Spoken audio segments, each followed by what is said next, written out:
Velkommen på klinikken i Odense.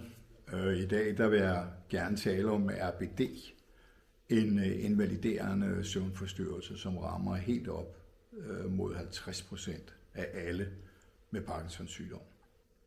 Og her taler vi ikke bare dårlig søvn. Det er en voldsom neurologisk realitet, hvor kroppen i bogstaveligste forstand udlever sine drømme med slag, råb og spark.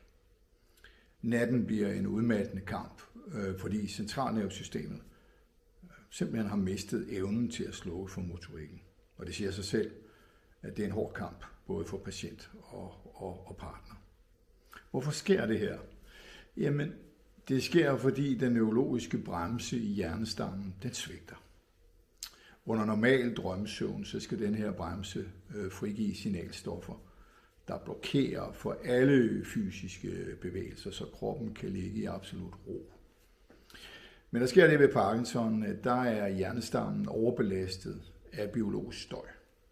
Bremsen kortslutter, og de elektriske impulser fra drømmene, de suser uhindret igennem hjernestammen, ned i rygmarven og direkte ud til sener og muskler, så de kan rent faktisk udleve deres drømme i den fysiske verden.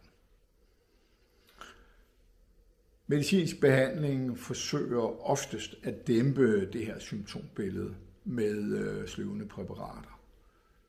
Men det fjerner ikke den underliggende overbelastning. Det medicin gør, det er, at den maskerer den. Her på klinikken, der behandler jeg mange Parkinson-patienter, og der viser erfaringerne tydeligt, at neuroakupunktur kan dæmpe den neurologiske støj og hjælpe kroppen med at finde tilbage til et naturligt søvnmønster. Jeg arbejder ud fra princippet om målrettet regulering. Det vil sige, at jeg opbygger en præcis akse gennem nervesystemet, som dæmper overbelastningen på 3 fysiologiske niveauer. Det første niveau, det er hjernen. Her reduceres den elektriske overspænding direkte i cortex. Det dæmper dagsbevidsthedens signalstøj og bringer hjernen til ro. Andet niveau, der taler vi om den emotionelle stressrespons. Den regulerer de processer, der trigger de intense, voldsomme drømme. Det beroliger det limbiske system og beskytter søvnen mod emotionel overbelastning. Det tredje niveau, det er det fysiske fundament. Her aktiverer jeg en dyb rod i benene, der fungerer som en direkte fysiologisk lynafleder, der dræner akkumuleret spænding og stivhed ud af kroppens sener og muskler. Behandlingen fungerer som en stabiliserende ramme i dagtimerne, som holder systemet på sporet. Men det reelle resultat, det skabes om natten. Når patienten falder i søvn, så går nervesystemet nemlig i gang med at rydde op og genstarte.